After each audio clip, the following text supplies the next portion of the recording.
الحمد لله رب العالمين، والصلاة والسلام على محمد وعلى آله وصحبه أجمعين.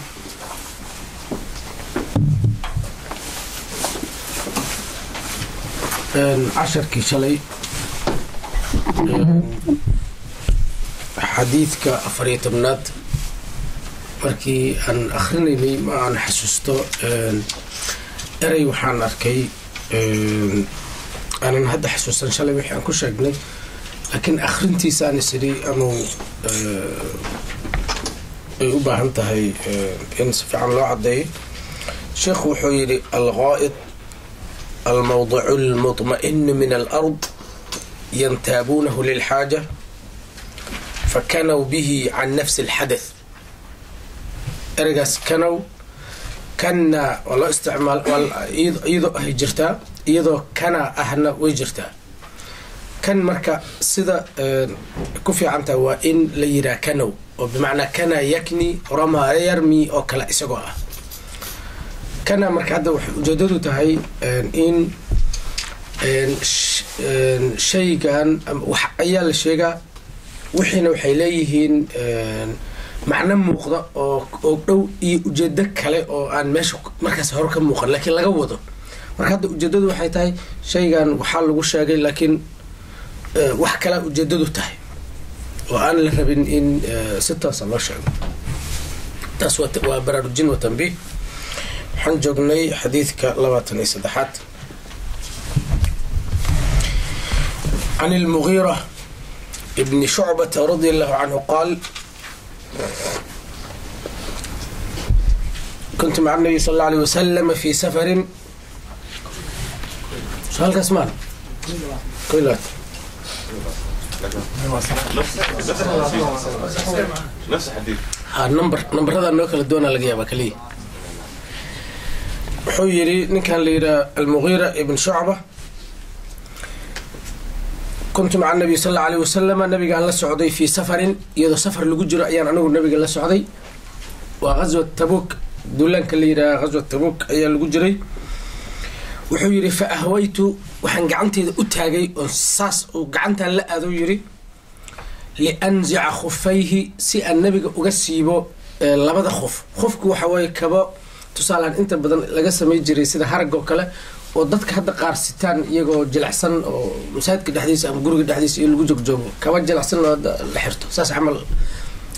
kaba ah waaye, sida kabo kale waaye oo jilicsan. marka khufeynka halka xab waxaa la yidhaha khuf, midka kalena waxaa la yidhaha khuf. markay laba noqdaanna maxay noqonaa?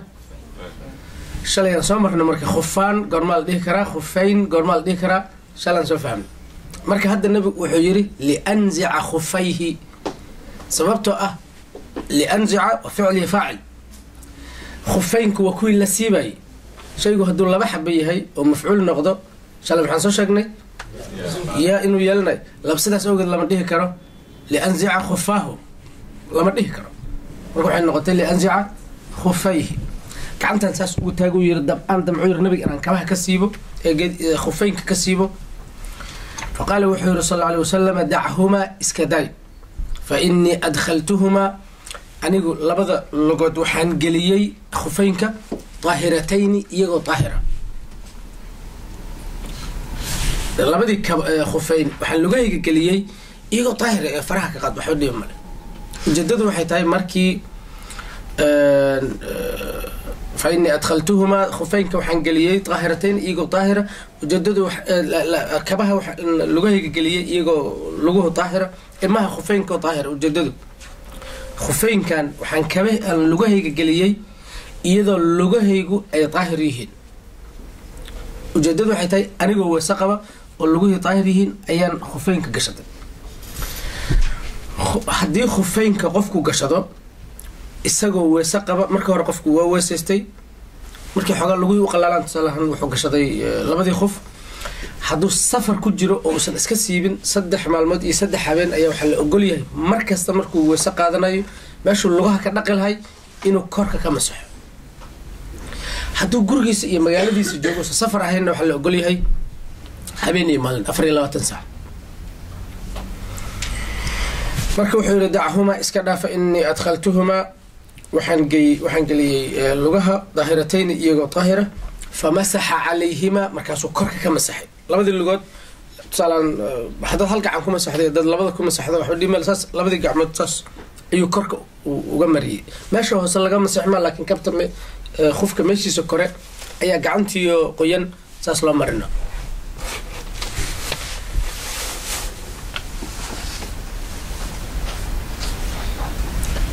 qofku wuxuu isweydiin karaa tusaalahaan habeen iyo maalin marka loo ogol yahay qofku inuu lugihiisa masaxo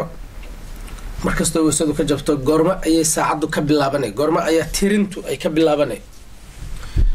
kaba soo qaad waxay ka bilaabanay marka koowaad oo lugaha la masaxo ayay 24 saac oo loo tirinaa markaasay bilaabanay tusaalahaan saaka salaadii subax markuu tukanayo qofka ayuu weysaystay wuxuu gashaday khufeynkii labadii lugood ayuu khufeynkii gashaday ama culimo badan sida qabaan sida iskaalshadii kale wixii uusan siibayn ayuu soo xirtay markuu xirto saacadu bilaabay markaas sababtoo markaas ma masaxin uu weysaystay uu jooga had salaada duhur marka la tukanayo ayaa weysada ka jabtay uu soo weysaystay wajigii gacmihii soo dhaqay lugaha marka la gaaray ayuu masaxay marka koowaad oo uu masaxadaas u dhacdo ayay saacadu bilaabanay inay wareegto 24 saac la ogolyahay markaas macnaheedu marka maxay tahay maanta 12 o'clock ayuu tusaalahan masaxay waxa la ogolyahay ilaa berri 12 o'clock 12 berri inuu masaxo markasta oo weysadu ka jabto inuu markaas meesha lugihii inta siibo dhaqi lahay inuu korka kaliya ka masaxo وعن حذيفة ابن اليمان رضي الله عنهما وحير كنت مع النبي صلى الله عليه وسلم النبي قال لسعودي لجوغي فبال وكاديي وتوضأ وسقاتي ومسح على خفيه وحنا مسحي لبدي سخف 10 شلي واحد بدا المشان كسعولنا على خفيه مركا siday u kala hormarsan yihiin watawada'a wamasaxa calaa khufayhi inta markii hore weysadii dhammaatay kadib lugaha ma masaxday ujeedadu waxay tahay markuu weyse qaadanayay meeshii uu lugaha ka dhaqi lahay ayuu wuxuu masaxay khufeynka marka in khufeynka la masixi karo oo shay diintu ogashahay oo diintu la timid ay tahay waa shay aan waqtigii asxaab fara badan ayaa laga soo wariyay in wax doodahuna islaamka kama jirin marka laga reebo xoogaa qolo khawaarij la yiraa iyo qayb yar oo shiicada kamida iyo ayaa diideen oo yiraahdeen khufeynka lama masixi karo laakiin islaamka culimada islaamka intooda kale asxaab iyo taabiciin iyo wixii ka dambeeyay waxay isla ogol yihiin in khufeynka in la masaxo ay sharci tahay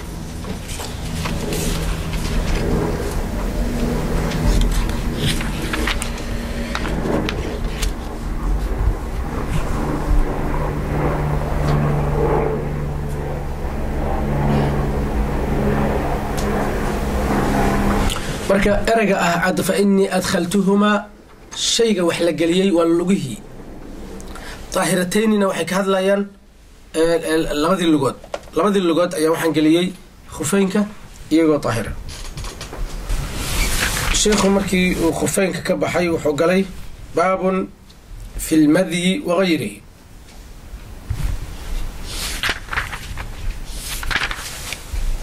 waxyaabaha weysada jabiya ayuu rabaa haddana inuu ka hadlo marka wuxuu yidhi can caliy bni abi aalib radia allahu canhu qaal kuntu rajula madaan فاستحييت أن أسأل رسول الله صلى الله عليه وسلم لمكان ابنته مني فأمرت المقداد من الأسود فسأله فقال يغسل ذكره ويتوضأ وللبخاري اغسل ذكرك وتوضأ ولمسلم توضأ وانضح فرجك علي بن أبي طالب وحال قسوري رضي الله عنه قال إنه يري كنت وحان أحيري رجلا مذاء وحال الله استعماله qofka erayga facaalka qaabkaas markay u samaysan yahay luqad ahaan waa wuxuu in badan markay ay qofka ka yimaadeen tusaale ahaan sharaab haddii la yidhaah waa qof in badan wax caba madaa waa in badan qof madyiga biyaha la yidhaah ay ka yimaadeen ayaan ahay madyigu waa biyaha tubadoo kale biyo cad oo jilicsan oo dhegdheg ah oo badanaa qofka ka yimaad haddii uu ku fakaro jinsiga kale qofka kasoo horjeeda misalan wiil waxaa kasoo horjeeda gabarna waxaa kasoo horjeeda wiil hadduu qofka kale ku fakaro ama arrimaha gogasha iyo isla gogol tegidda la xiriira markuu ku fakaro oo kale tusaale ahaan oo qofka dareenkiisu kaco biyo soo baxa waayo oo jiidjiidmayo degdeg ah marka biyahaas ayaa mar badan iga imaan jiro yidhi sidii marka xaalkoodu noqonayo ayuu rabay inuu ogaado diin ahaan wuxuu yidhi fastaxyaytu waxaan ka xishooday yidhi an arsala rasuul sal alay wasalam inaan nabiga weydiiyey sababtuu nabiga uga xishooday maxay tahay limakaani ibnatihi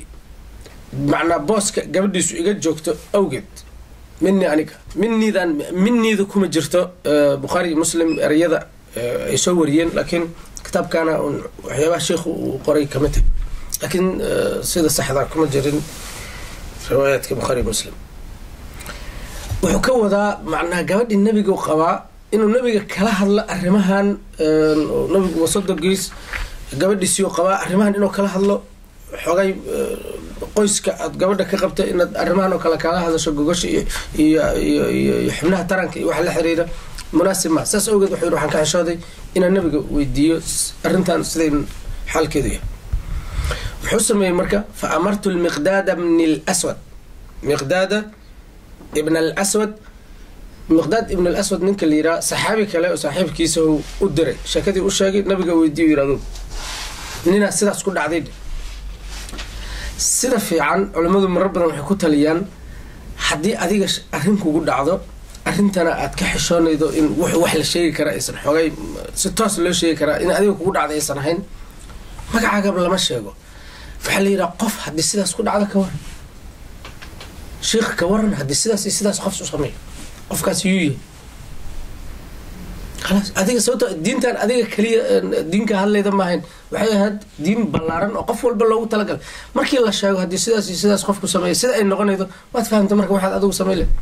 laakiin aniga waxa igu dhacay haddaad tiraa xogay wajagabax adaa isku rida mana aadan ku qasbanin ninkan marku muxuu sameeyey cali ibn abi taalib wuxuu u dhiibay sheekadii miqdaad ibn alaswad wuxuu yidhi nabigu weydiiyey miqdaad ibn alaswad haddii qofka sidaan yahay sidee yaa rasuulallah xaalkiisu noqonaa wuxuu yidhi nabigu yaqsilu dakarahu wuxuu dhaqaa xubintiisa taranka laakiin ujeedadu waxay tahay ha dhaqo xubintiisa taranka markay biyahaas ka yimaadiin oo yatawada-u hana weyse qaato wuu weyse qaadana waa luqad ahaan laakiin hadda ujeedadu waxay tahay xubintiisa tarankana ha dhaqo hana weysaysto oo bimacnaa weysadii way ku jabi markay qofka ka yimaadiin yaqsilu dakarahu ujeedkiisu maxay tahay xubintiisa taranku dhaqaa wax laga qubaysta maahan oo qubays ma waajibiyaan kaliya waa nijaas waa sida kaadidoo kale qofku wuxuu iska dhaqaa xubintii taranka oo ay biyuhu ka yimaadeen wayatawada hana weyse qaato maadaama weysadii ay ka jabtay markaas markuu u baahda inuu salaada tukado wuu weyse qaadana yaqsilu dakarahu culimmadu waxay isweydiiyeen xubinta taranka oo dhan miyaa la dhaqaa mase inta ay biyahanu gaareenna la dhaqayo culamada intooda badan waxay leeyihiin ujeedadu waa in inta biyuhu gaareen uun kaliya la dhaqayo ee wax laga qubaysta maahan biyahaas walilbukhaari bukhaariga waxaa ku jirtay oo bukhaari u wariyey qaab warka loo dhigay oo ah iqsil dakarak wa tawada dhaq xubintaada taranka weesaysana walimuslimin muslimna wuxuu lahaa macnaha muslimna ku tiil tawada weyse qaado wandax farjaka xibintaada tarankana dhaq wandax hadda nadxiga in marar badan waxaa loo isticmaala in biyaha lagu firfirdhiyo laakiin hadda waxaa laga wadaa qasliga in la dhaqo sababto waxaa fasirayay qaybtii kale oo ka horreyda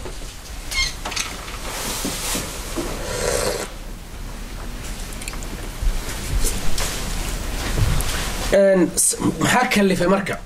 in sidaan ay u kalama bedelayin tusaale bukhaariga inuu yiraa qayb iqsil dakaraka watawada muslim yiraa tawada wandax farjak qola tiraa yaqsilu dakarahu yatawada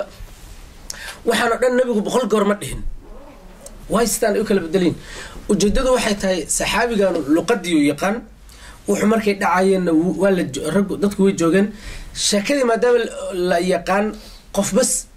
wuxuu u soo tabinaa sidii uu rabay inuu u sheego sal hadda wax dhacaan oo aan tusaalahaan shaahas ka bado oo la yidhaha qofba mar ha sheego waxaa laga yaabaa qof inuu shaah hormariyo yidhaha shaah ayuu ka baday mid yidhaha wuxuu ka baday shaah ujeedadiina waad fahamtana malena warka marka qof maadaama luqadii laisla yaqaan qof bas ereyada hadba miduu soo hormarina ama qaabka loo cabirayo meeshii tusaalahaan halkan ayuu shaaha dhigay meeshii ahayd waxaa laga yaabaa mid inuu yidhaha meeshaan ayuu shaahi dhigay mid kale yiraa mahan ayuu shaahi dhigay mid yiraa rabtaan ayuu shaahi dhigay mid yiraa kobtaan ayuu shaahi dhigay mid yiraa meejaan ayuu dhigay mid yiraa meeja tadan wixii dhanna waa isla meeshii hadda marka muxuu yidhi iqsil dakarak watawada midna muxuu yidhi indac tusaale tawada wandax farjak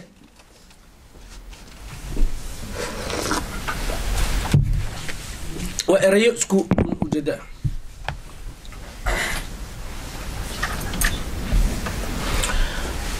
marka qofka saddex tusaalahaan waxaa ka yimaad saddex biyaha soo baxo saddex nooc kuwaan waxaa la yidhaah madyi inta badan qofka marka dareenkiisu kaco ayay yimaadiin waa biyo jiidmaaye oo qafiif ah kuwana waa biyaha ay ilmuhu ka abuurmaan oo la yidhaha almaniy kuwaas waxay uga bedelan yihiin kuwan qur-aanku wuxuu ku cabiraa min maa-in daafiqin dafqiga waxa sida xabadaho kale ay qayb xoog u socdaan kaas marka waa midka qubayska waajibiya mid waxaa jira kale oo la yiraa wadiyi waa waaw iyo daal iyo yaa waa biyo adag oo cad oo badanaa tusaalahaan qofka hadduu rafaado ama soo daalo ama shaqo soo qabto markuu kaadsho tusaalahaan qofka ninka oo kale wuxuu arkaa biyo cad oo ka imanayo biyahaas marka waa kadidoo kale waa nijaas kaliya wuu iska dhaqa laakiin ma ahan wax qubays waajibiya maaha marka saddexdaas nooc way kanuu marka hal qaybo ka mid a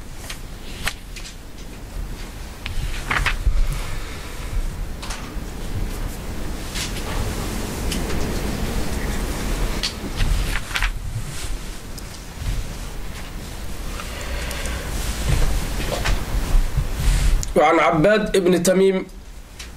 عن عبد الله بن زيد بن عاصم المازني رضي الله عنه قال شكي إلى النبي صلى الله عليه وسلم الرجل الذي يخيل إليه أنه يجد الشيء في الصلاة فقال لا ينصرف حتى يسمع صوتا أو يجد ريحا إن كان عباد بن تميم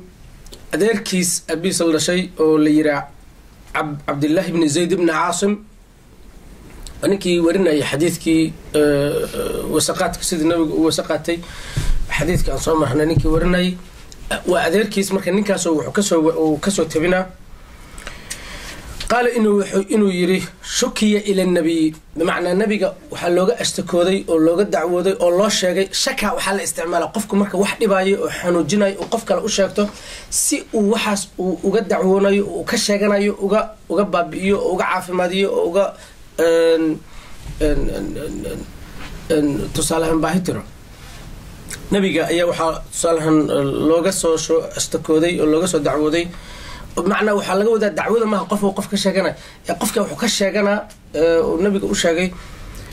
alrajulu ninka alladii yukhayalu ilayhi loo moodsiinayo annahu yajidu shaya in wax uu dareemayo tusaalaan wax ka imaanaya shayga wuxuu ka wadaa caloosha ayaa qofkii dhaqdhaqaaqe qofkii marka wuxuu u malaynaa oo iska dhaadhicinaa in neef ka baxday qofka marka sidaas hadday dhacdo fi salaati asoo salaada ku jira muxuu sameynaa macnaa ninka sidaan sameeyey oo nabiga arrintiisa uga ashtakooda arrintan sidii laga yeeli lahay waa isla cabdullaahi ibni zayd ibni caasimka laftarkiisa laakiin anaa sameeyey ma dhihin waxaa warkii loo bedelay waxaa nabiga manaa looga ashtakooday oo manaa loo sheegay oo wax laga weydiiyey sida xaalkiisu noqonaya alrajulu ninka alladii yukhayalu ilayhi loo moodsiinayo macnaa indhahaaga tusaalaan marmarka qaarkood waxaa jira aad arkaydo laakiin aad adugu iska dhaadhacsiday oo aan toos ahayn tusaalaan sida qur-aanku uu yidhi oo kale yukhayalu ilayhi min sixrihim annaha tasca ushii qofka balkii indhahaaga adaa waxa u malaynaa in waxay ay yihiin balkii ha marka takhyiilka waa saas camal qofkii wuxuu u malaynaa iska dhaadhicinaa in sidaas wuxuu yihiin marka ninka oo tusala yukhayalu ilayhi la moodsiinayo annahu yajidu shayga macna ujeedadiisa lama sheegin laakiin shayga waxay ka wadaan qofkii caloosha qarraftiri waa dhaqdhaqaaqday wuxuu iska dhaadhiciyey waxaa kaa fakaday macnaa salaadiiuna ku jiraa qofkaasu salaaddii ma sii wadanaa mase salaadii uu ka baxa siduu yeelaha ayaa nabiga la weydiiyey ninka waxaan ku dhaceen oo waxaan ka ashtakoonana waa cabdullahi ibni zayd ibni caasimkaas laftirkiisa qaala wuxuu yidhi nin saas ay ku dhacday markii nabiga la weydiiyey wuxuu yidhi laa yansarifu xataa yasmaca sawtan bimacnaa salaada ka bixi maayo insiraafka waxa weye inaad iska tagto salaada ka bixi maayo ama yuusa ka bixin markii sida kale ujeedada loo fasiro xataa yasmaca sawtan ilaa uu cod maqlo aw yajida riixan ama uu ur u dareemo oo ur u helo ujeedadu marka maxay ka tahay ilaa uu hubsado xataa yasmaca sawtan aw yajida riixan waxaa laga wadaa ilaa uu hubaal wuxuu noqdaan oo waxaa la diidaa shaki iyo ismoodsiin weysadii kuma jabaydo wax hubaal ahaa intaad shakshakido shakigaanu ma burburi karo hubaashii hore haddii marba shakigu yimaad waxaad marka qaadanay qaacido ah alyaqiinu laa yazuulu bishak hubaashu kuma zuusho oo kuma dhammaato oo kuma burburto qofku shaki ku yimid iyo labalabayn tusaale ahaan waxaad hubtay saaka waad weyse qaadatay adoo weyse qaba ayaad magaalada aaday meelahagaad soo marmartay duhurkii aad masaajidka timid inaad tukataa dabacday waxaa isweydiiday talow saaka waad hubtay markaad baxayday waad diyaar garowday adoo weyse qabaad baxday laakiin kadib weysadu ma kaa jabtay mase kaama jabin ama maxaa la hubaa hadda weyse qabkii shakigan meelna laga soo qaadi ma waad weyse qabtaa kasoo horjeedkeeda saakay adoon weyse qabin oo isla masaajidka ka weysayso ayaad baxday dhowr guri iyo dhowr meeloodaa tagtay laakiin waxaa istiri mar waa weysaysatay laakiin ma waxay ahayd weysadii kaa jabneed kadib miyay ahayd mase mid ka horreeday oo weyse qabkaan a hadda ku fakartay mid taas kasii horreeday eed waxaa yimid inaad weysaysatay iyo inaadan weysaysan ayaad hadda ku shakaysantahay maxaa ka horreeyo laakiin hubaal ah inaadan weyse qabin hubaashaas hore shakigan waxba uma dhibi karo macnaheedu marka maxay noqonaa waad weysaysanay sababto caddayn lama hayo oo dhab ah kaba soqod nink meel walba oo diinta meelo badanay gashaa oo faray ka batay qofkii wuxuu ku shakiyey maanta duhurkii inuu tukaday salaadii duhur inaad maanta tukatay caada waxaa ku ahan jirtay masaajidka inaad tagto ood soo tukato laakiin maantay masaajidkiiba tusaalaan ma ada tegin waxaad ku shakiday talow maantay gurigaaga markaad joogtay ma tukatay salaadii duhur mase ma ada tukan maxaa hubaal ahay awel inaada tukan hubaal eed lakin hadda waxaa lagu shakisiya maxay tahay hadda isweydiinaya in haddii la hubo wixii la hubay ayaa soconayaan waxa shakigahuna meesha ayay ka baxayaan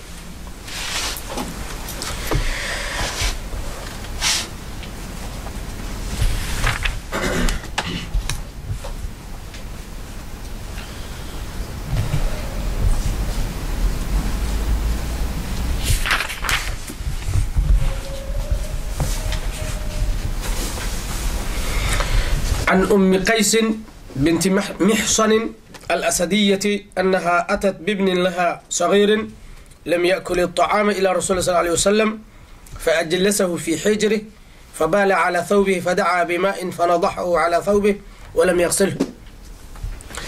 كما صحابية اللي أم قيس بنت محصن الأسدية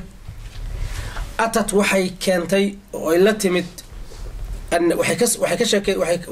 laga soo wariyay أنها أتت بابن لها inay keentay oo la timid cunug iyadoo ay dhashay صغير oo yar لم يأكل الطعام raashinna aan cunin ayay waxay u keentay ula timid ilaa rasuulillahi sal alla alayhi wasalam. ilmuhu yaryar markay dhashaan nabigaa loo gey jiray si uu barako iyo maaragtay khayraad uga helaan. marka nabigu timir yar iyo wax yar inta u rogrogo tusaalaan oo halkaas dhabxanaga ah meeshaas kore ayuu u mari jiray wax yar oo aan ilmaha waxba u dhibayn. taxniik ayaa la yidhaha marka in marka cunugii u dhasho nabigaa loo gey jiray si qaabkaas barakeyntaas iyo uu uga soo helo. cunugii yaraayay u keentay marka nabiga u dhiibtay. nabiga markay u dhiibtay muxuu sameeyey fa ajlasahu fi xijri meeshaas bawdiyihiisa ama xijriga waa dhabta meesha Soomaalidu u taqaan halkaas lagu cajaradiisa ama bawdiyaha ayuu saartay cunugii yaraay. fabaala calaa thawbihi markaas wuxuu ku kaadiyey cunugii yaraay nabiga maradiisii. yar waagaas hadda ma jirin xafaayado iyo wax ma jirin. marka cunugii yaraa markii nabigu korka saartay uu ku kaadiyey. muxuu sameeyey nabigu fadacaa bimaa-in wuxuu u yeertay biyo fanadaxahu calaa thawbihi markaas wuxuu ku firfirdhiyey oo ku shashubay maradiis. macnaa si fiican tal loo dhaqay oo saabuun iyo shambal la qaatay maahan. waxaa laga wadaa cunuga yar oo aan cunto iyo gaarin kaadidiisa waa nijaas laakiin nijaas xoog lamaha waa nijaas qafiif ah. marka xoogaa in biyo lagu rusheeyo biyo lagu shubo bisaa ku filan. in xataa xoog loo dhaqo muhim maahan. haddaad si adigu dhaqato qofna diidime laakiin inay ku filan tahay ujeedadu waxay tahay inaad biyo ku shashubto inay ku filan tahay waa ujeedadu.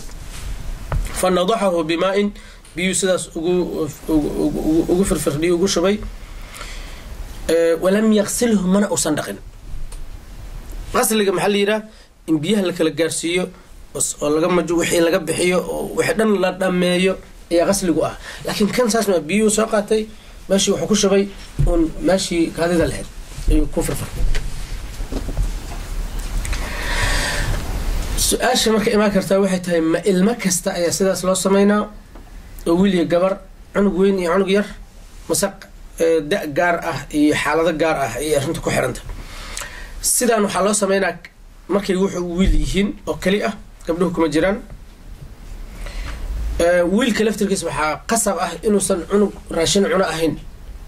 hadduu ilmuhu raashin qaato isaga iyo gabadha waa isku mid wuxooda waa la dhaqaa. su-aasha qofka isweydii karta waxay tahay maxaa kalifay wiilka yar oo salaan 2 sano gaarin oo caana nuuga caanaha bis hooyadiis naaskeeda ama masaasada caanaha lagu siiyo haddii uu mara ku kaadiyo saxaraduna kuma jirto. hadduu mara ku kaadiyo in nijaasa khafiifa ay noqonaydo oo biyo yar lagu shushubayo haddii la rabo. gabadhiina asaga la ekeedna aan sidaas la sameynin. qofka su-aashaas isweydii karaa. number 2 horta qofka waxaa la rabaa inuu ka duulo waxaan waa diin. ilaahay isagaa dadka abuurtay isagaa marka yaqaan waxa dadka maslaxadooda ku jirto. nabigu waxaa loo soo dhiibay marka dadka maslaxadooda waxa ku jirto iyo waxa fiican. marka amar haddii lagu siiyo adigu ama faham ama ha fahmin horta marka hore waa inaad tiraawaqaati samicna wa atacna. haddii markaas kadib haddaad adigu ciladii iyo xigmadii ka dambeysay sii raadiyado waa shay fiican. culimada qaar waxay isku dayeen inay raadiyaan bal waxa ugu dhow sababta noqon kara. markaas waxay yidhaahdeen inta badan wiilasha dhaqanku wuxuu ahaa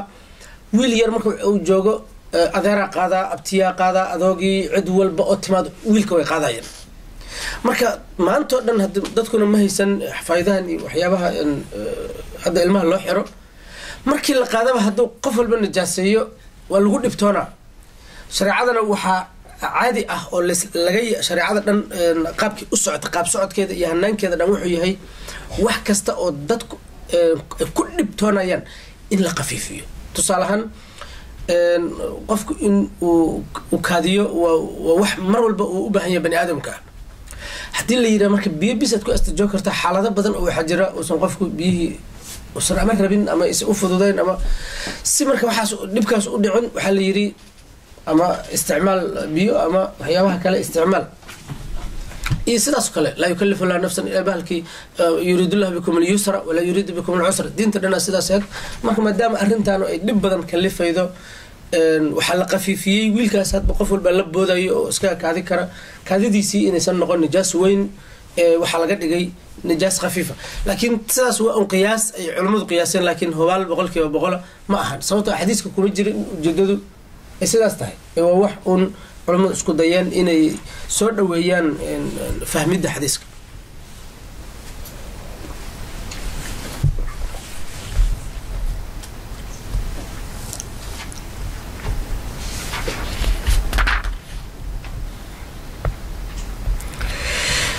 وعن عائشة أم المؤمنين رضي الله عنها أن النبي صلى الله عليه وسلم أتي بسبي النبي وحا الله كاني ويل ير سبي عنق ير ويل فبال على ثوبه مركز وحكوك هذه مرديسة فدعا بماء بيو يرتي فأتبعه إياه وحرعسيه كاددي.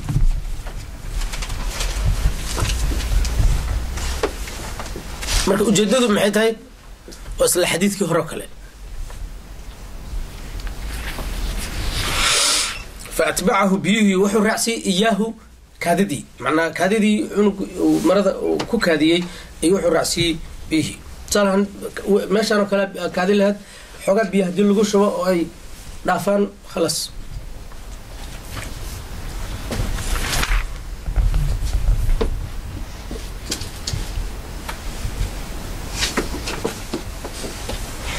وعن أنس بن مالك رضي الله عنه كاسو إذا كوكو محيقو. وعن أنس ولمسلم فأتبعه بيه أيوع رأسه بوله عنق يركا كددسي ولم يغسله مؤسا دقن.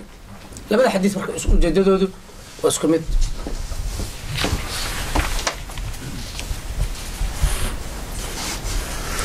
وعن أنس بن مالك رضي الله عنه قال جاء أعرابي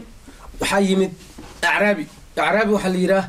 dadka baadiyaha dega oo aan magaalada deganeen, qofka ka mid aha la yidhaah acraabi, mid reer baadiye ah ayaa yimid. fabaala wuxuu ku kaadiyey fii daa'ifati lmasjid, masjidka dhinaciis meel gees oo masaajidka qayb ka mida masjidku iskaga kaadiyey. isagu ma fahamsanayn masaajidka inuu xurmo iyo maaragtay qadarin iyo qiimeyn leeyahay oo meel lagu tukado oo cibaadada loogu talagalay kaliya inuu yahay ma fahamsanayn. dhaqanka saan sheegnana waagaas carabta wuxuu ahaa haddii ninku kaadinayo ragna uu la joogo muhiim maaha inuu meel fog la tago, inta xoogaa la sii jeesto uu meeshiisa isaga kaadinayo dhaqan isla yaqaanineed waxba dhibin. sida hadda gaalada waad aragteen meelaha airborada iyo meelaha laga shaqeeyo kale geedo yaryar oo lagu kaadiyo istaagaha jira oo wax ka gali jirin, ragga dhan oo isgees istaagayaan waa aragteen. waa tibkaas camal ayagu marka saasay ahayeen. dhulka markii raggu isla joogaan inta xoogaa ninku la sii joosto maradiisa hagoogto halkaas isaga kaadina, hadhowtana sheekadiisa wax kasii wadana. ninkan masjidka sida u fadhiyey kaadiyaa qabatay, kaadigi markay qabatay xaggaasoo kale ula tegay masaajidka waa iska kaadiyey. waxaa la arkay ninkii oo masaajidka un dhexdiisa kaadi wada. maxaa dhacay? fazajarahu nnaasu, dadkii ayaa ku qayliyeen oo handadeen oo war masjidka, dadkaa qaylo iyo sawaxan aan la aadeen, dadkaa ku qayliyey. zajara waxaa laga wadaa horarka iyo dadku inay qofka soo weeraraan oo lagu qayliyo la yidhaha wax zajriga saasa laga wadaa, oo wixii laga celiyo ayaa zajriga laga wadaa. fanahaahum nabiyu sal alla alayh wasalam, nabiga ka reeba iyagii oo yiri ka dhaafa, uu ka celiyey. falamaa qadaa bawlahu, kaadidiisii markuu dhammaystay, amara nabiyu sal alla alayh wasalama bidanuubin, wuxuu amar ku bixiyey nabigu in la keeno bidanuubin, adiga waa shay sida wadaantoo kale oo min maa-in biyo ah. fa uhriqa biyihiya waxaa lagu daadiyey calayhi meeshii booskii meeshii uu ku kaadiyey ayaa saas biyihii loogu dul shubay. ninkan isagoo kaadida ku jira markii dadkii asxaabtii ay ku qayliyeen oo ninkii weerareen, nabigaa yidhi faraha ka qaada. xikmado badanaa ku jira. number 1 ninkan haddii asagoo kaadinayo lagu ordo oo rakula dhagaan oo uu la istaago oo asagii isnijaaseeyo masaajidkii kala gaarsiiyo, dhibaatada waa faafay. laakiin haddii la daayo hal meel ayuu ku kaadina. midda labaad, ninkan waa nin aan wax aqoon. weerarkan iyo dagaalkan haddii lagu wado waxaa laga yaabaa masjidka inuu iyo dadka jooga ka fiigo oo ka cararo, yidhaha maarata meeshaanba. nabigu marka sii qabow oo degan ayuu wax ugu sheegay. horta ayagii uu ka celiyey, wuxuu yidhi dhaafa kaadidiisi markuu dhamaystay. midda kale kaadidii hadduu istaajiye xataa oo qabto xanuun iyo dhibaato asagay ku kalife waxaas dhan marka ma loo baahno uu ka celiyay dhaafuu yiri markuu kaadshay ayuu yiri kaana biyiya waxaa lagu shubay meesha uu ku kaadiyey kaligiisu wuxuu markaas u sheegay kaligiis oo yiri masjidka waxaa loogu talagalay in salaadii iyo dikriga ilaahay tartiib uga dhaadhici ayaa loogu talagalay oo looguma talagelin in kaadidan iyo waxa lamidka oo tartiib uga dhaadhici marka qofku hadduu san ahayn qof diinta diidan ama aqoon la-aan iyo wixii keeneen dagaal iyo weerar inaan lala aadin ayaa wanaagsan tusaalehaan ilmahagii yaryar salaadaad bartay hadda ilmuhu wixii dhan hal mar ma wada bara karaan isagoo salaada ku jiro waxyaaba wuxuu iska sameeyey aan caadi ahayn asagu ma kala yaqaan inay salaada wuxuu dhibi karta inaysa u dhibin markuu salaada ka baxo ili kood inta la fujiyo la yidhaha salaadaad ku cayaartay maaha muxuu salaad ka yaqaan waa loo sheegaa waxaa la yidhaha marka la tukanayo sidaana la sameeya dhowr goor tartiib marka dambe uu barana laakiin in dagaal ma fiicna marka qofkii ama soo muslimay qof soo muslimay diinta aqoon isagoo dadaalayo qaladaad badan galay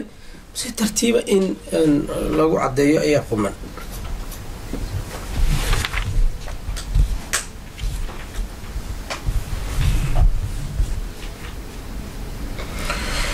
وعن أبي هريرة رضي الله عنه قال سمعت رسول الله صلى الله عليه وسلم وحن مغلى رسولك إلهي ويقول له الفطرة 5 الفطرة معاني كلا دواني علماء كفسرها لكن كو أقول ورتي مركي لوسو ويدك فاهم كذا وحلو فسرها لبا سيابات مد علماء قالوا حكوا فسرين الفطرة ووحى إلهي قفك كو أبوري يدرانك يفهمك بني آدم نمو وقفك إلهي كو أبوري وإنه السمايو أي كو دابان تاي جركيس يمسك حديث شيء واحد جرد صلاة إنك رقشته وشيء سهجات جدو وشيء فطري معناه كو أبورا وقفك السماينا لكن بحكا قرحان سيد علماء بدن كو فسران الفطرة إن ليرا السنة دي نبيدي هوري أي لي مادين أي كتاجين oo dadka amray inay ku daysadaan 5 waxa ka sii xoog badan riwaayad kale oo leh fitrada waxa kamid ah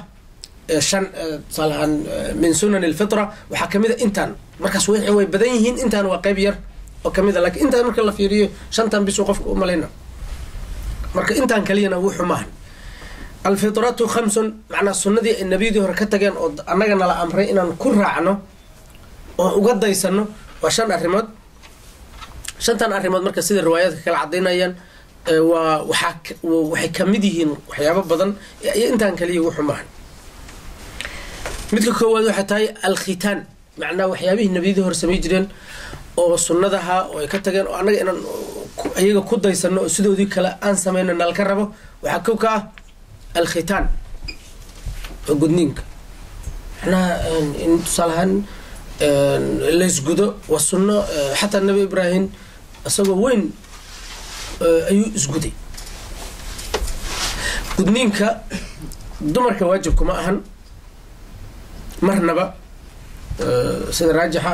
ragga dumarka waajibkuma ahan sida culimada islaamka intooda ugu faraha badan ay qabaan waa iska shay fadiilo iyo shay wanaag ah gudniinkaas laga hadlayna midka dhulkeennii oo kale iyo Soomaaliya ka jira maahan waa wax yar oo aan waxba dhibayn gudniin ah oo fudud ragga way dadka inta badan gudniinka laga rabaa oo culimada qayb badan ay leeyihiin qayb kamid oo badan ay leeyihiin waa waajib laakiin hadda ka hadlimayno waajib miya mise maxaa u daliil hadartaas hoos uma galayno laakiin in gudniinku yahay shay la iska rabo oo martay kamida sunnooyinkii nabiyadii hore ay laga soo gaaray iyo kan labaad al-istihdaad istihdaadka waxa laga wadaa timaha hoose ama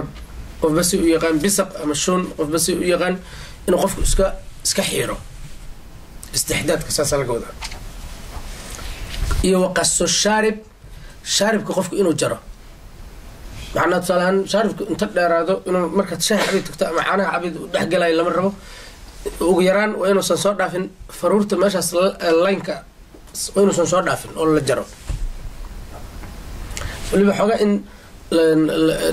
isaga dhanna la xiirina fiican oo culimmada qaar aaday imaam malik aada maaragtay ay uga dayriyeen in isaga dhan la xiiro xogay halla un la yareeya fiican wa taqliimu ladaafir iyo cidiyaha in layska jaro soo cidiya dheerdheer qofku inuu leeyahay ma fiicno iyo wa natful ibt timaha ibtiga waa kilkisha nadfiguna waa tifidda saas loo timaha saas loo jaro nadfiga waa saas ujeedadu maxay tahay timahaas badan markay qof ku yaalin waxay dhalinayaan shir fara badan saas awgeed hadda waxaa la sameeyey qalab la mariyo oo lagula dagaalamo marka laakiin haddaad iska tifto oo sunnadan raacdo xataa haddaada kaas isticmaalin problemkaaga waa yaraana xataa haddaadan isaga aqoon ama aadan haysan sida la rabo marka timahan iyo cidiyahan iyo waxaan inaad iska jarto timaha iska xirto waa in tusaale 40 maalmood oo kale ay axaadiista kale sheegayaan in aysan kula dhaafin oo tusaalahan inay 6 bil iyo 7 bil iyo arrintu iska gaarto ma wanaagsana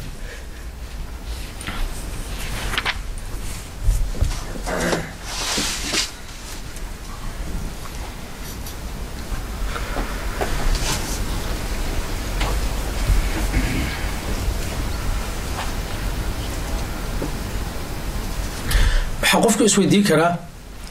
timaha oo kilkisha hadduu qofku maanta o dhan uu rifo xanuun badan ayay kalifi kartaa hadduu isticmaalo waxaa jira geedo sida waxyaabaha maaragtay saabuun ilkeedka shalay aan idin sheegay geeda lagu cadaysadoo kale wax ah sidaas camala oo waxaa jira la mariyo wax yaraad usugee ay timuhu daadanayaan waa taqaanina rajayna marka saas waa la marina meesha wax yaraa loo sugaa sidaas haddaad tiraa wax dhan way dhammaanayan haddii qofku kaasoo kale isticmaalo ma wuxuu ku qasban yahay inuu maanta o dhan rifo may kuma qasbana usagu isticmaali karaa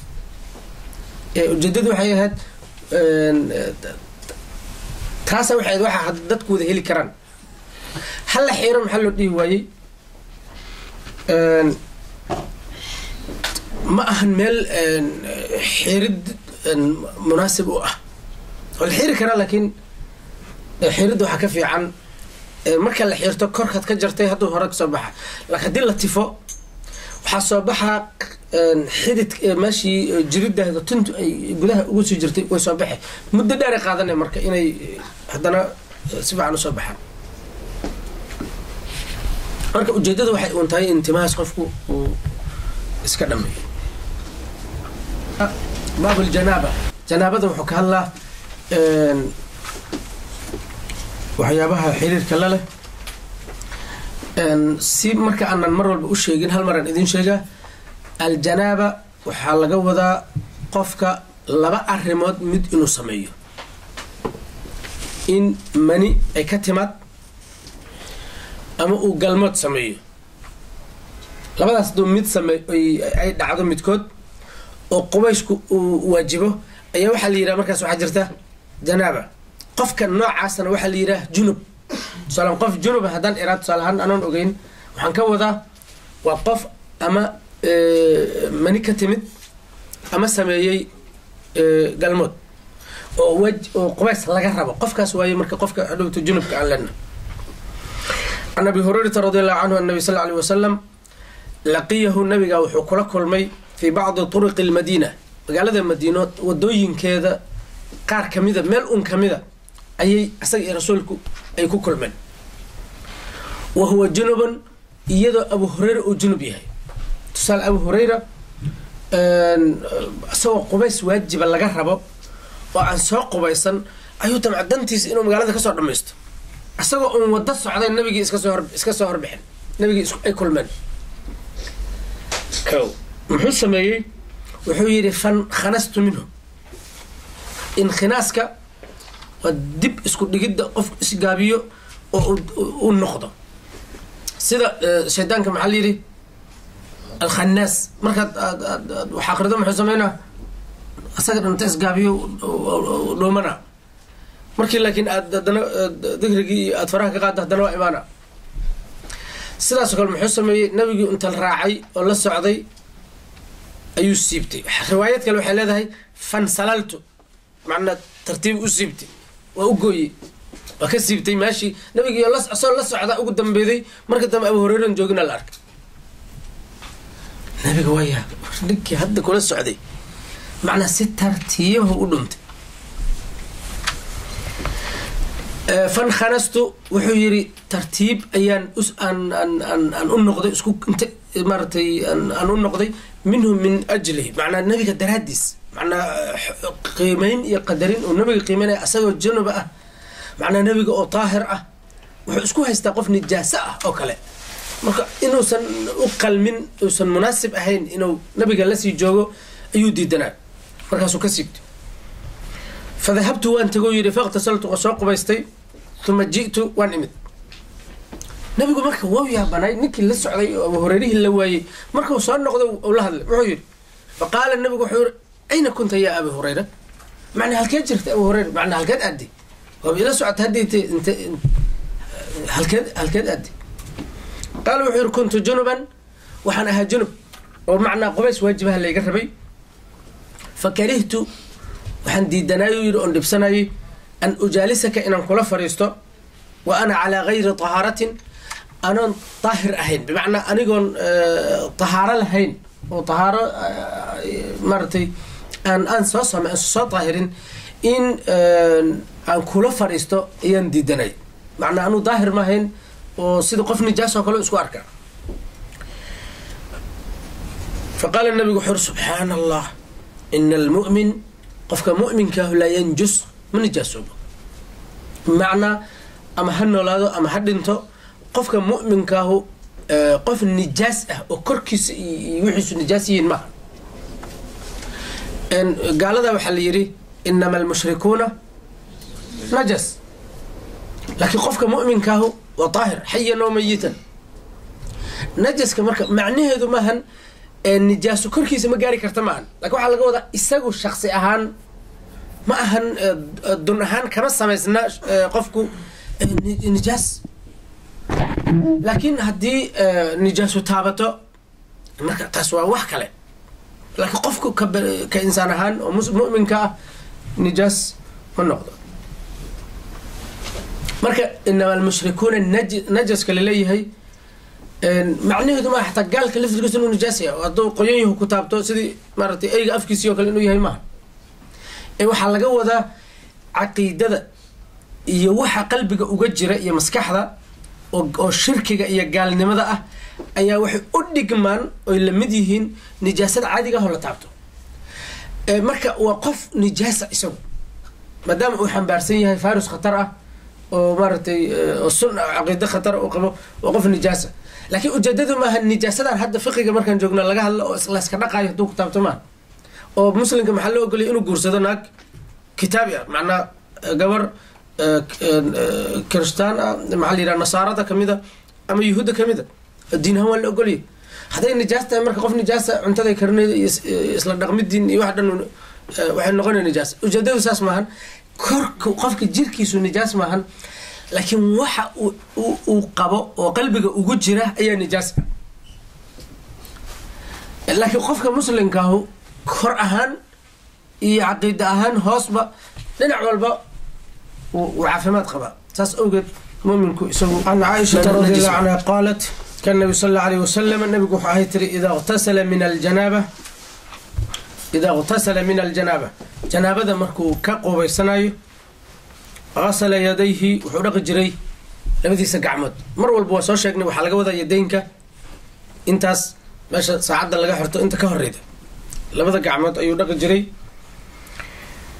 thumma tawaddaa kadib waysa qaada jiray wudu'ahu mithla wudu'ihi lis-salah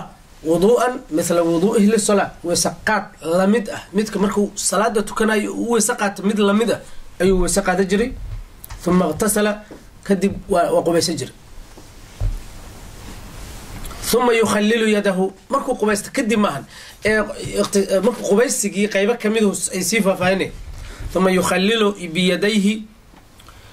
مركو وسقاته وحسمي جرى كدب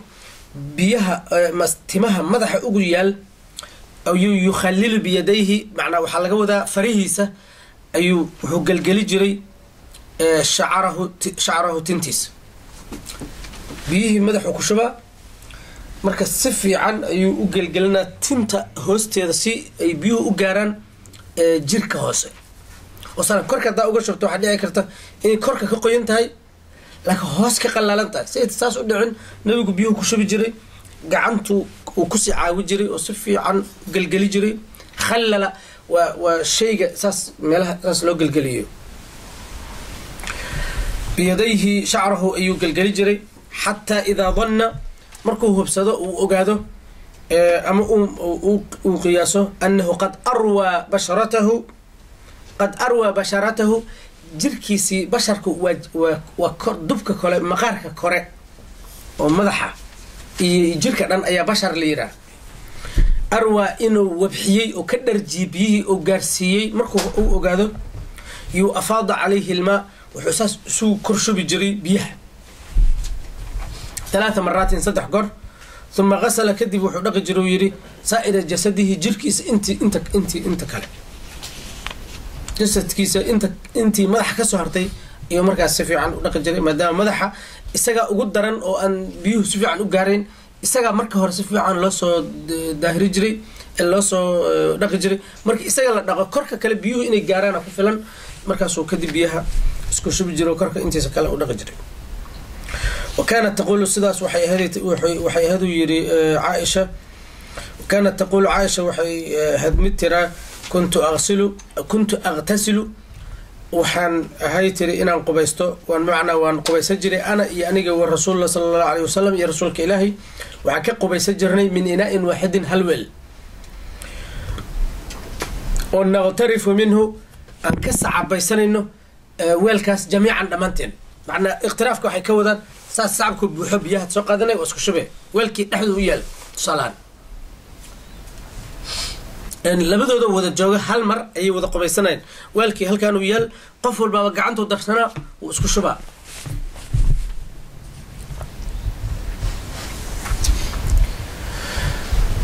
hadii marka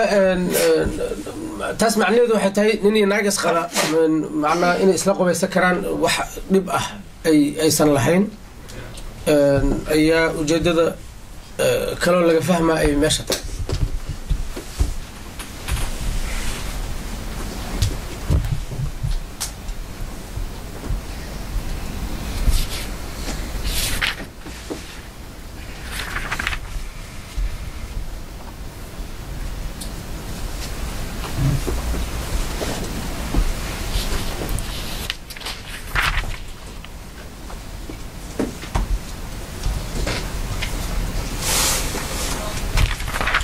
ماشى حتى إذا ظن أنه أروى بشرته حتى إذا ظن علماء قارئ وحقوق السلام ظن ذن إن أي تهبال مركو هبصدو إن مدحي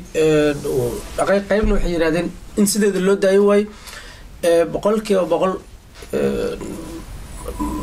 سلام مركز تقسم مهن لكن قفكم مركي أساق سيدة اللتهي وأمينو وملايو إن وإنتي الربك جارسي marka dhanada in sideeda loo daayo oo malayadaas loo daayo qolan ku fasiray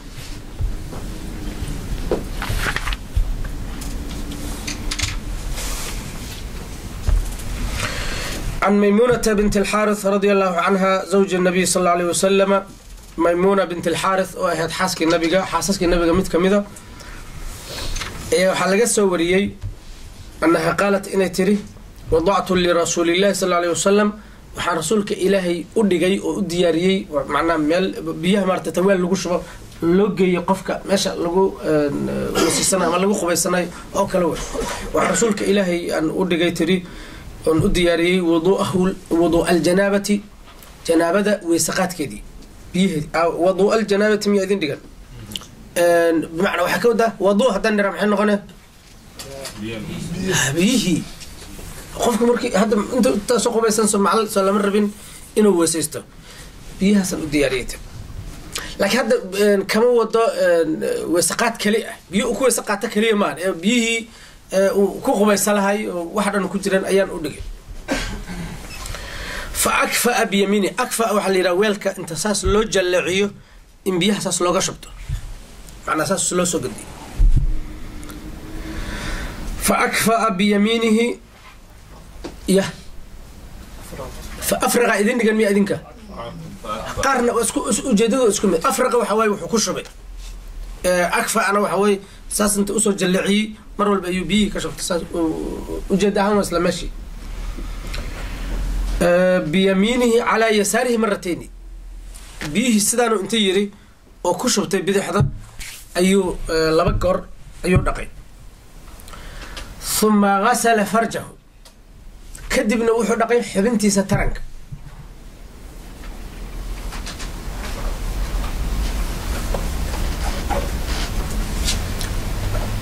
ثم ضرب بيده كدبنا قعنتيس أيو ساسو صاري بالأرض دولك أو الحائط أما الدربك حقا وقفكي حديث صورنا وحكوشكي إني تري الأرض أما الحائط مدي أي تري أي شكي قال قاسو كده مرتين لما قور أو ثلاثا هذانا شكي قادنا وحد عيني لما قور سداس أو سميي أو قعنت دولك صاري ciidda uu gacanta ku dhaqay gacmihiisa ku dhaqay sal ciid inta saas yiri uu gacantiisa dhaqay saas inta ciid dhulka yiri labadii intii uu la yiri ku shakiyay qofkii soo warinay ثم غسل فرجه ثم ضرب يده بالأرض أو الحائط مرتين أو ثلاثا وجدده حتى ضرب يده بالأرض دان gacantii si aysan wax wasaqa iyo wax ur iyo wax u soo raacin ayaa dhulka tusaalahan saas lagu leeyahay qofka duu saabuun iyo haysto gacmaha ku dhaqo way ku filanta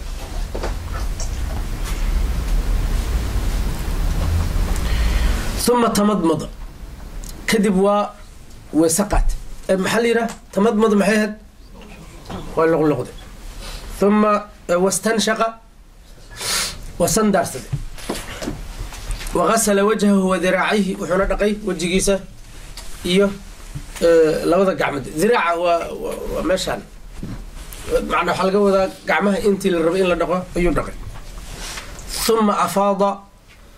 almaa bihi ayuu wuxuu ku shubay ala ra'sihi madaxiisa thumma ghasala kadibna wuxuu dhaqay saa'ira jasadihi jirkiisa intii soo hartay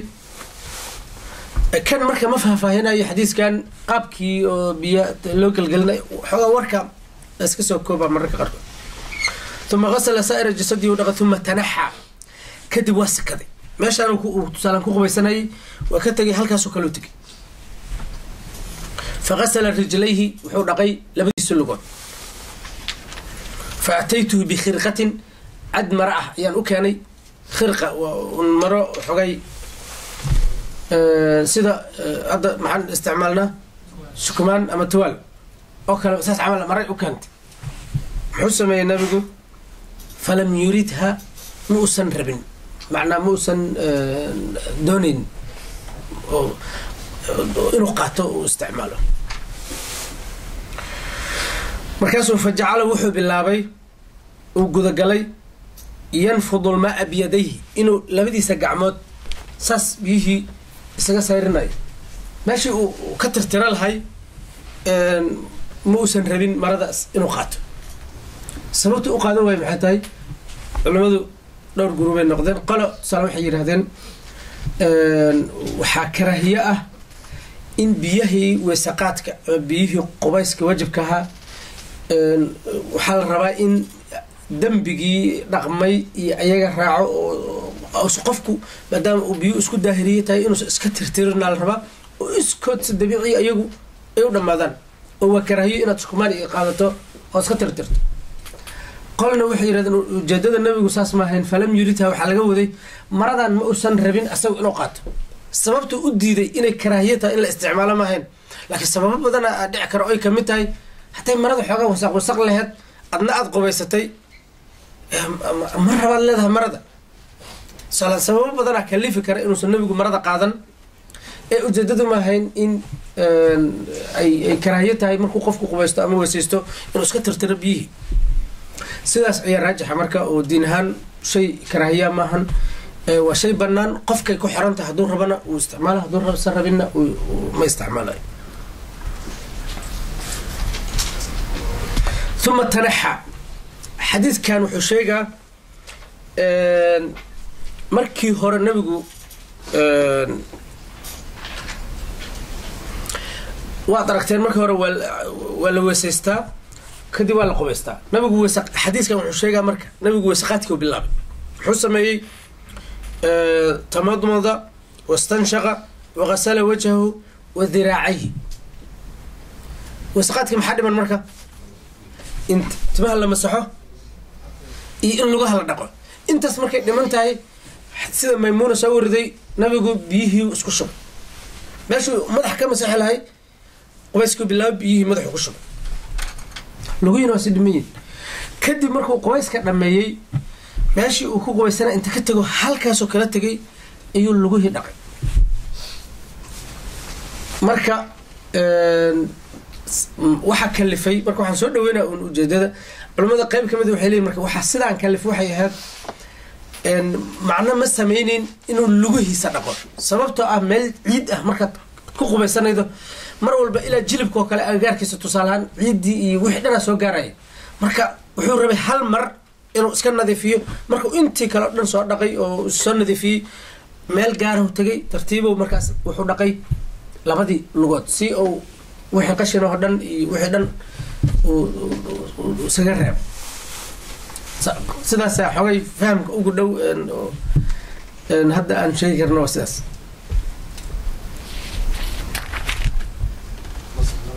ya ماشي مسح wuxuu ku shubay biyihi oo biyuhu isku shubay marka culimadu waxay u daleeshadeen meeshaad madaxaaga ka masaxlad hadaad biyo ku shubto inaas waxba dhibin ayayba tusaalahan arrintan oo kale u daleeshadaan marka maadaama qoyska iyo ay wax la iska yaqaan yihiin sharaxaad badan ma baahna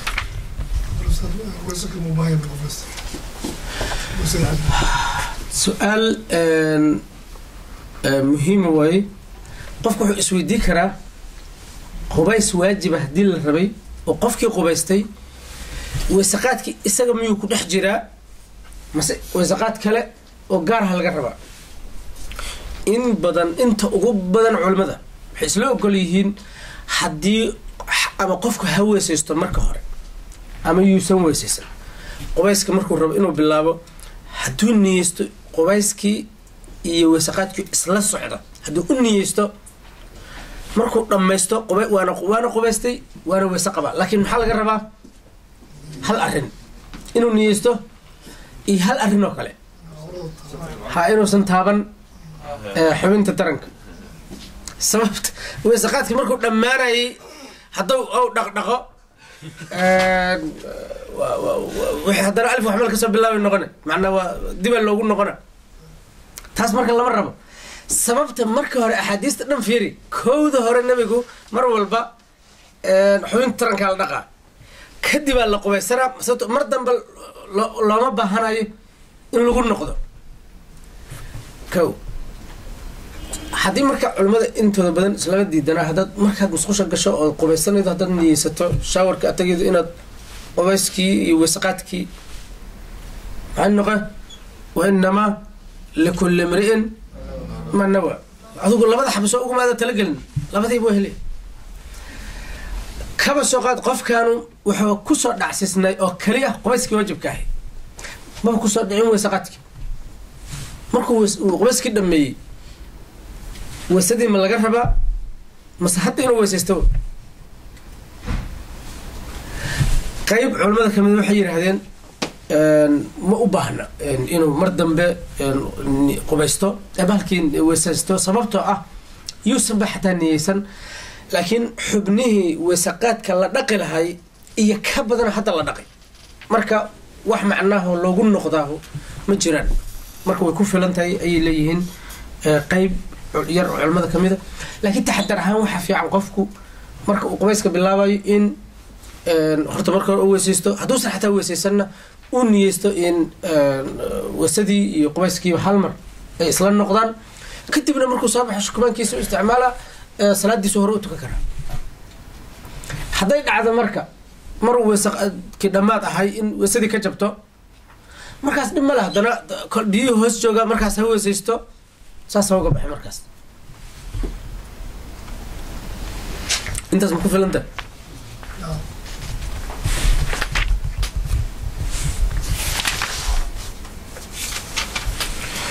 عن عبد الله بن عمر وحا لغا وري أن عمر بن الخطاب رضي الله عنه قال يا رسول الله عمر بن الخطاب يا رسولك وحو كيري رسولك إلهي أيرقد أحدنا قف كان ما يسكسي حكرا وهو جنب isagoo ma iska hurdi karaa qofka inta iska seexda habeenkaas isagoo junub ah wuxuu ka wadaa kaba soo qofkii ama waxa ka yimid biyihii manida ama galmadu sameeyey asoo qubaysan salaada subax marka la gaaraan qubaysana qofku inta yiraa ma iska seexan karaa. nabigu wuxuu yiri sallallahu alayhi wasallam nacam ha idha tawadda ahadukum hadii qofkiin uu wasaqato falyarqud waxna iska seexda markaas. ujeedadu marka maxay tahay weesadaan خفيفين جنابدي أي حاجة كردمة خفيفين مركز سنة أسقط سميه وحلو كله هي أديك نوعا ما وقف سوى حاجة طهارة قريب كمية سميه إنه سيحضر الربع مركز حسنة قسم معهن والسنة إن قفكو هدي جنبي هي وأقرب إنه سيحضر أما أحاديث تكلم كجرا أنا وحنا يوحى لمتك إن وسميه وسقط هذا يدعى مرك سوى وسقط إنه صحته السنة دي عرفتي وسيدي في عناد أيو قفي لكن هذا حرام مهن وقف حرام كل عام مهن. وعن أم سلمة وحن سهل مامي ميمونة بنت الحارث مركي أنك هل إن نصوش يقول تاريخ دي لكن وحن سكدينا إن شاء الله إن marka kale حد meesha koowaad ay xadiis ka soo gashay insha Allah inaan ka sheego. Salama waxa laga wariyaa radiyallahu anha زوج النبي صلى الله عليه وسلم قالت إن تري جاءت أم سلمة وحاسسك النبي قام يتكمل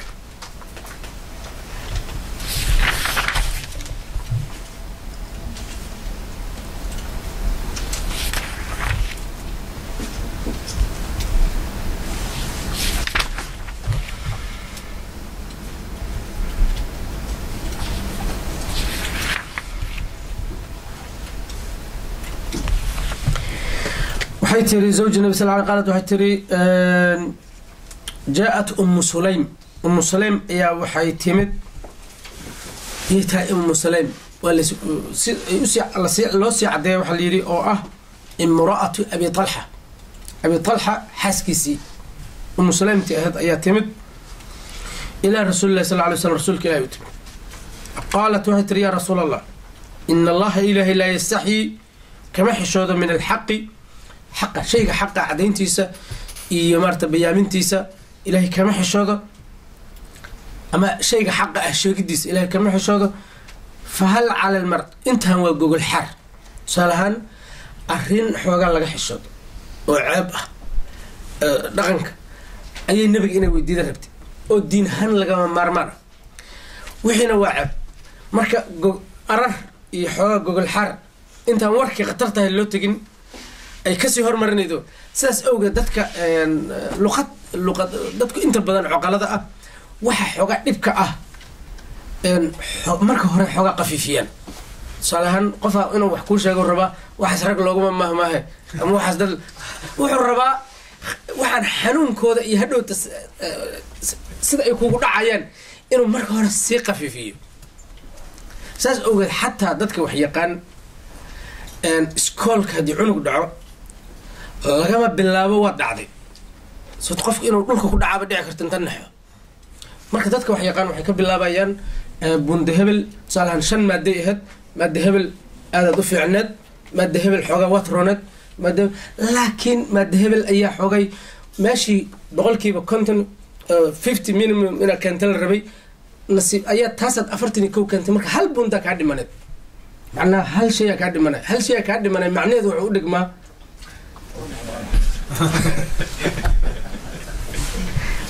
marka si qafiif ah oo sahlan ayaa qofku waxa ugu sheegtay inuu dhacay laakiin kowda hore haddaad tiraa waad dhacday xoogaa waxay dhaawac u geysan kartaa marka islaantan waxay sameeyday Umu Sulaym nabiga u timid arrin xoogaa laga xishooda rabtaa inay weydiido xoogaa marka gogol xaara oo arrintii ay ku qafiifinayday ka hormarid waxay tiri inna allaha laa yastaxyi min alxaq macnaha arrinta aan sheegi doono si kastay u adag tahay haddana maadaama ay xaq yihiin waa lagama maarmaan fahal cala almar'ati qofka dumarka ah waajib miyay ku tahay min ghuslin bimacnaa ghuslun baa inay qubaysato qubays miyaa waajib qofka dumarka ku ah idaa hiya ixtalamat ixtilaamka waxaa laga wadaa qofka hadduu ku riyoodo isagoo tusaale ahaan galmad samaynayo kale qofkii wuu riyooday camal shaqadaas u dhacayda hadduu ku riyoodo subaxii inuu qubaysto miyaa laga rabaa faqaala rasuulullah sal alayhi wasalam wuxuu yidhi nacam ha idaa ra'at ilmaa macnaa haddii biyo ay aragto macnaa haddii uu qofku biyihii ka yimaadiin markaas qubaysaa laga rabaa lakin hadday wuxuu riyo kaliya ahaayeen waxba ma dhibta riyo intaas waadax miya mase faahfaahin kale uma baahna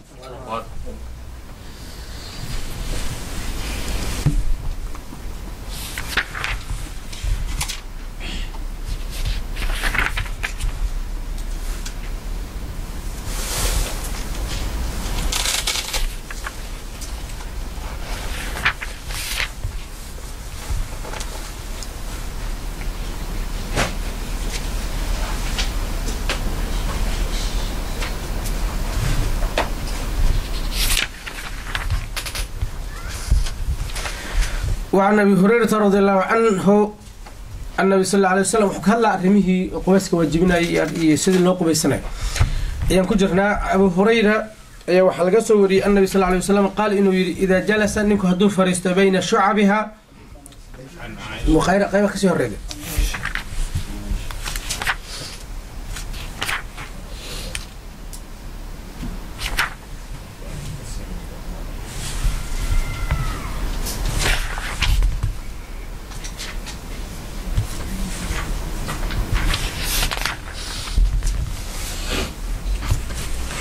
عن عائشة رضي الله عنها قالت وحتى كنت أغسل الجنابة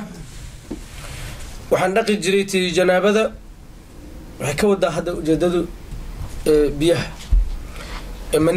من ثوب رسول الله صلى الله عليه وسلم مرض النبي أيان كنقي جري فيخرج إلى الصلاة مركز الصلاة هذه جري صلاة وبيحجري وإن بقع الماء محل قبله بيهنا في ثوبه إيو كيال صالحا ماله لقد نقي منيدا ولي موقدا أيو صلاة أدجري وفي لفظ لمسلم لقد كنت وحن هاي تري أفركه إن كججبيو وسداس مرتي أو كلا ديو كلا صالح فرق كججبين أما قفك سداس كلا سمي من ثوب رسول الله رسولك مرضي صلى الله عليه وسلم فركا كجبت معنا وح مركي قلاليهين ومرضي كل دقيقين هذا سداس ترى ويججبين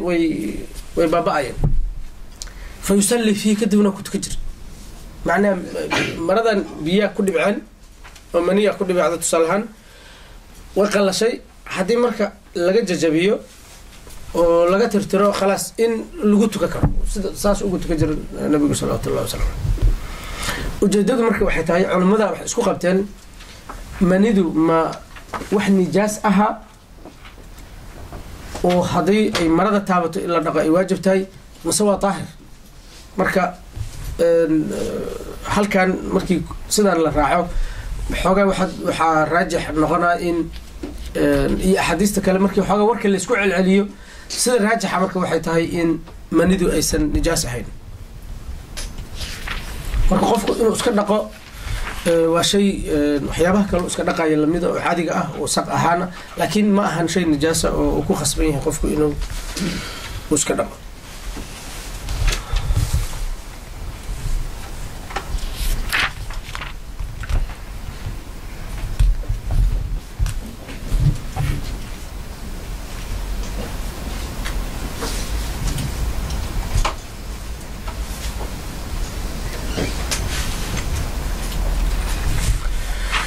عن أبي هريرة رضي الله عنه النبي صلى الله عليه وسلم النبي قال وحيري إذا جلس نينكو هدي أفرست بين شعبها قفك الدمر كقيبه هذا الأربع أفرتأه أفرتاس علماء كوفا سران سيابك الدمر لك سيد أقول وحوي لبدا اللقاد إلى لبدا قعمد ثم جهدها كدبنا جهدك وحلو استعمالها قفك إلى الرفاديو لقى هيركسيو فقد وجب الغسل وبس أي واجبة وجدد مركب واحد هاي واحد لو صعد واسكا واضح مركز بمعنى واحد هاي هدي قلموت دعو إن قبسك واجبي وفي لفظ إنه حكو جري وإن لم ينزل يسمى بيبحن بمعنى بيه كإيمان قسم إن بيه كيمادين حديما مر قلموت دعي إن قبسك واجبيه. وعن أبي جعفر محمد بن علي بن الحسين بن علي بن أبي طالب رضي الله عنهم نكال لي أبو جعفر محمد بن علي أي حلقة سوريي أنه كان هو وأبوه إساقي أبيهس إساقي يويهي ومحمد أبيهسنا علي بن الحسين زين العابدين أيها وحو يري وحي جوغين عند جابر بن عبد الله جابر بن عبد الله البجلي صحابي وينا أي لجوغين وعنده قوم إساقنا وحلق لجوغي رك تدع لجوغين تدكاس مركا حدو تعداد دونتا يا لجوغو كله فسألوه عن الغسل تدكي لجوغي وحكوي ديان قبسك فقال وحو يري ساع يكفيك وحكوه فلان صاع وحوي الصومالي وحلو يرى أديك ندوين سوس قد لي روي وأديك انت سوكلا كومبلك وكلا كوه فلان سالان وأديك wax un dhowr liitar oo kala oon badnayn ya markii wuxuu culays yihiin waa adin 2 kilo iyo xogay shay lagu shubi karo laakiin culayska iyo biyaha isku adii eriyooyinkaas tusaalaan intaas oo kala ku filan leer faqala rajul nin meeshii fadhiya soo booday wuxuu yiri ما يكفيني أنا يقوم في النويري ساعة شيء أنا ونين رب منا إنه طبقه كلا قوست واحد حير ساعة شيء أنا ما يقوم في لنا كركي ما قوي يركز فقال جابر وحكير كان يكفي وحكف الناجري من هو أوفى منك شعرا نين كاتما بدن أنا قف تماهن يهدي حدا تماها جايسن بدنيهن نين أذيك كا تما بدن أيو كفلنا وخيرا منك أدرك خير بدن يكوضه يريد رسول الله صلى الله عليه وسلم النبي كوضه وجديد معنى النبي جاء أيو كفلناي أديك الصدوق كفلناه صوت النبي ما هين نوحه هنين لما يسترن حقن وأنت قفوا أي مرتي سميس كيس في عيني هاي تميز أي بدنيهن أو مركز هذول النبي كفلناي إن السدوا أذيك كوجو في النوى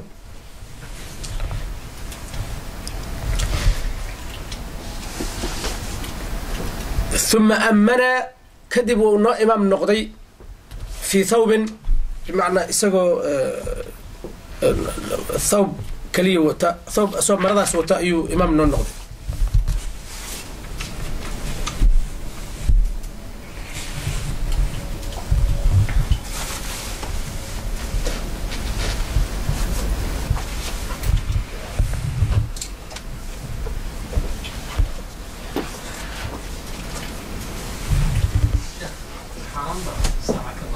يا مايا هذا كتاب كان شرح يسوع كل شيء أدي ولا 2 لتر iyo 75 جرام أوكل أدي تصلهن وقبلنا أدي 3 لتر دي قفك أنت كفلان يو إنه كوكو بيستو أي ويبرنانتها أنت أسا كفلان tusaalahaan isku si uma qubaysan isku wax isku biyo ma isticmaali karaan. qof tusaalahaan biyo kaliya isku shubay in yaro ku filan, qof saabuun iyo shaamba isticmaalay iyo xoogaa saasoo kale farqiya u dhex mara. laakiin waxaa la rabaa qofku inuusan uusan ku xadgudbin biyaha. tusaalaan qofka tusaale inta biyaha la iska furo kale ma atoo dhan saabuuntii iyo shaambadii tartiib isku marmariyo biyihiina iska socdaan. tusaale tan oo kale waa xadgudub. qofku inuu xirto saabuunta ismariyo iyo shaambada, haddana biyahaaga furatid intii aad ku qubaysan lahayd, maantao dhan aad iska hoos taagnaan biyihii si macno daraa adiga wax uun kugu filan qiyaasa. laakiin qasab maahan inay hal saac noqto. laakiin waxaa ujeedadu tahay in qubaysku uusan ujeedadiisu ahayn maantao dhan qofku inuu haddausan tuba haysan iyo waxa lamida inuusan qubayskiisu maarata qubays fiican noqonin. ujeedadu maaha waxaa ku filan biyo yar oo korka uun kala gaara.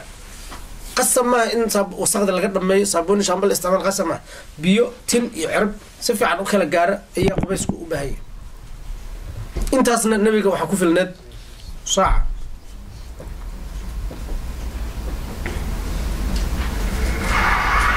baabu tayamum halkan wuxuu ka hadlaa weesaqaad waa laga hadlay, qubaysna waa laga hadlay. fi lafdina harmiya kaygu waa si yar yahay maanta. وفي لفظ كان رسول الله صلى الله عليه وسلم يفرغ الماء بيه وحكشوب جري على رأسه مدحيسة 3 صدع كر. قال رضي الله عنه وحيري الرجل ننكا الذي قال يري ما يكفيني يقوم فلنا ننكا يري وربع إنه عدي ننكا وياي ننكا جابر بن عبد الله أكفر دي ويري أنا ساعة يقوم فلنا يويه. وحوايو يري هو الحسين ابن محمد ابن علي بن أبي طالب، علي بن أبي طالب رضي الله عنه. يا ومجد حقيقة هو الحسن وأي قرناني اسمان هو الحسن ابن محمد ابن محمد ابن علي.